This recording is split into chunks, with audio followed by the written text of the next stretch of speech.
If this looks like a carby mess, you're half right. Mi esposa asks for cheesecake for his birthday, and one of his favorite parts is the graham crumb crust. However, you don't add a lot of sugar to make that work. You add a little sugar and some butter. And here I have 4 pounds of cream cheese.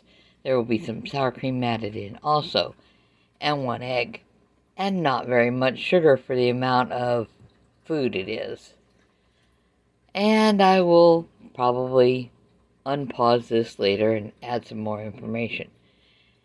Have fun! If you didn't notice before, the entire 4 pounds of cream cheese for this cheesecake is original full-fat cream cheese. Of course, I'm playing brand favorite here. I'm not sponsored in any way. This is just the one I use. But it seriously will not bake right if you don't use the original cream cheese. And it's good, so it's worth doing it. And we don't do this very often either, so I think I'll survive. That's starting to look a proper mess now. I have occasionally had people ask me how much flour did I put in my cheesecake to make it set right. The baking and the egg are the trick to that, and the egg is somewhere in the bottom underneath all that. And I think they were looking for a aha, gotcha moment, because when I said I didn't put any flour, they then asked how much lemon do I use. I don't use lemon. The tangy flavor comes from all that luscious sour cream.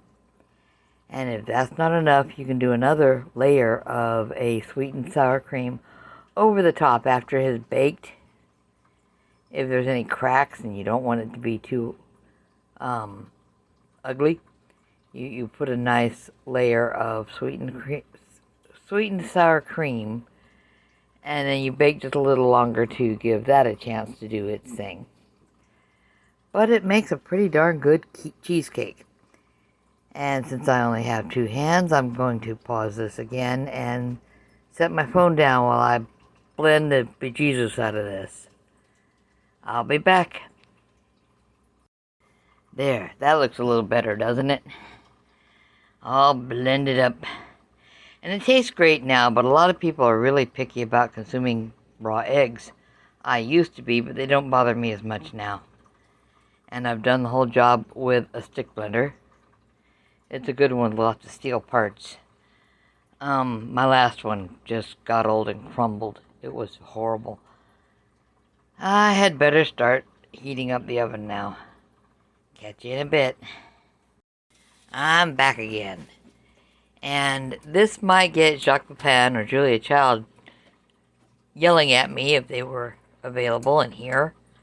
But I have given up using a hot water bath to bake the cheesecake, which at this point looks beautiful, but it's still pasty and needs to bake. I have multiple layers of foil folded over to buffer the bottom, which is a little less important because I have a top element stove.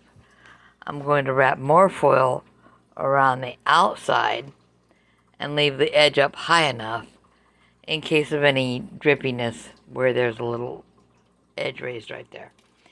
And then I'm going to do more folded over foil around that, and that will take the place of the hot water bath that these are usually baked in, because I could never find a springform pan tight enough to keep the water out of the crumb crust.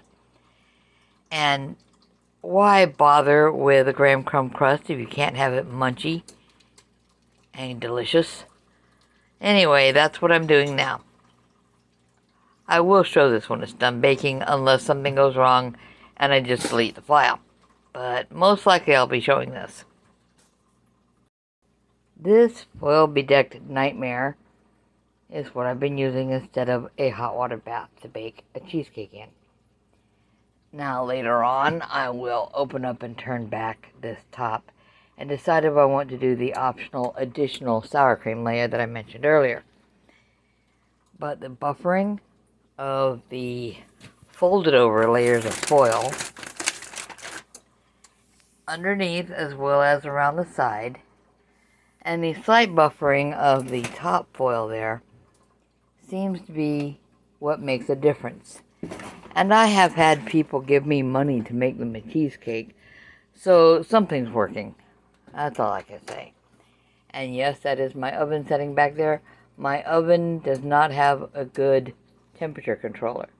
My husband is trying to fix that, because no matter what else it does have, it has a lock, a steam clean, a self clean, and a chicken nuggets button. And you notice there's a crispy pizza setting and a slow cook and proofing if you're just going to make some bread and you want to proof the yeast, or you've got the yeast mixed in already and you want to make sure the dough is rising. It'll just warm up a little. It is a great oven. We just need to fix it up. Meantime, this has to bake kind of a long time. It's going to take at least an hour, and that's before I even check it. Because right now, my temperature on the little bitty thermometer I have in there for happiness and functionality is just sitting a little above 300. So I'm going to change my setting up to about 475. See you again in about an hour.